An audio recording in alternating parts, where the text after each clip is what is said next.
All right, so today we're diving deep into one of the most, well, complex entities in the entire Five Worlds cosmology, Faustus. And look, if you just call him a villain, you're missing the point. Big time. This guy is more like a cosmological force, a terrifying equation of raw power, primal horror, and a really twisted philosophy. We've got to look closer to get what he's all about. So, to really get a handle on what makes him such an insane threat, we can't just list off the bad things he's done. No, we have to actually break him down, piece by piece. We're going to look at the core components that make up his very being. So, yeah, think of this explainer as, well, as an autopsy. We're going to peel back the layers of this god monster to really understand the god, the monster, and the mind that's driving the whole terrifying show. Basically, his whole existence is built on three massive pillars. First, you've got the power of a cosmic god. Then there's the soul of a primal ancient horror. And finally, the mind of a seriously corrupted philosopher. We're going to break down each one and see how they all lock together to create, well, him. Okay, but first things first. Where does all this insane power even come from? Well, it all springs from one single chaotic source, a raw, untamed force that was around before reality as we know it even existed. This whole process is called primal ascension, and, it's not about becoming some pure, divine being, not at all. It's about grabbing hold of this primordial energy, the Omega Imprint, to become what's called a God-tier entity, basically a corrupted first god whose very existence just bends reality around them. And that's the Omega Imprint right there. This isn't some neat and tidy magic system with rules and spellbooks. No way. The best way to think about it is like it's the chaotic grammar of existence itself, the source code for both creation and destruction. In Faustus, he's become fluent in it. All right, so let's follow that power into our first pillar. We're starting our dissection with the just mind-blowing cosmic scale of what Faustus can do. This is the what of his power set. So all these abilities he gets from the Omega Imprint, they're collectively known as the Omega Effect. And man, they really establish him as both a creator and a destroyer on a fundamental level. We're talking everything from erasing things from existence to trapping souls in a forever prison. Let's kick things off with existential erasure. These energy beams he shoots, they don't just kill you, they don't wound you, they completely unmake you. They wipe you from existence, on a molecular level, maybe even a conceptual one. Just gone. Poof, like you were never even there. Then on the flip side of that coin, he's also a creator, in the most horrifying way possible. He's got this power, reality transmutation, where he can just mold reality like it's Play-Doh.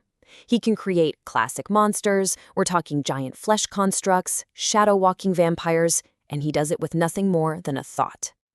And here's the really crucial part. This unbelievable power, it's not clean, it's not divine or celestial. It's always expressed through this grotesque, visceral aesthetic. And that flows perfectly into the second pillar of his being, the soul of the monster. So if the first pillar was the what, this is the how. Pillar 2 is all about the thematic and aesthetic core of Faustus. See, he's not just using monstrous power, he is the embodiment of an ancient fundamental fear. When he went through that primal ascension, it plugged him right into something called the Monstrum Pantheon. You have to understand, in this universe, the original gods weren't beings of light and order. Nope. They were raw concepts, primal horror archetypes like the Dracula Prime or the Wolf God. And now, Faustus is one of them. And you can literally see this monstrous origin in his power. It doesn't show up as some holy divine light. It's described as a writhing, dark ichor. I mean, that visual alone just screams primordial dread, right? Now, this monstrous soul of his, it finds its ultimate, most horrifying expression in one particular ability, the Omega Sanction. And this quote, man, it just perfectly captures the chilling paradox of what it does. Okay, so the Omega Sanction, or the life trap, it's just unbelievably cruel. It's not about killing you, that would be a mercy. Instead, it traps your consciousness in this endless loop of fake lives, and each life gets worse and more hopeless than the one before. It's an inescapable prison, not for your body, but for your soul, designed for eternal suffering. So we've got the what, the cosmic powers, we've got the how, the primal horror aesthetic, but all this visceral horror, it isn't just random cruelty for cruelty's sake. It's actually the physical expression of a cold, twisted philosophy. And that brings us to our third and final pillar, the why. Deep down, at his philosophical core, Faustus is a monstrous version of Nietzsche's Übermensch, the overman. You know, the idea of a being who overcomes all human limits to create their own values. Well, Faustus took that and ran with it, literally. The horror is that the new values he created are a total rejection of everything we hold dear: freedom, empathy, life itself. And you can see this philosophy made real in his powers. Take his self-resurrection. You can't really kill him. If his body is destroyed, he just reforms inside a quantum cocoon and usually comes back even stronger. He is in a literal, endless cycle of overcoming death, proving his own twisted philosophy through sheer cosmic might. Okay, so we've looked at the three pillars: the power of a god, the soul of a monster, and the mind of an overman. Now it's time to put all those pieces together and see what the ultimate goal is. What is Faustus's terrifying endgame? And this is where it all clicks into place. Faustus took his ascended soul and his chaotic power, and he fused them with this super advanced, stolen technology.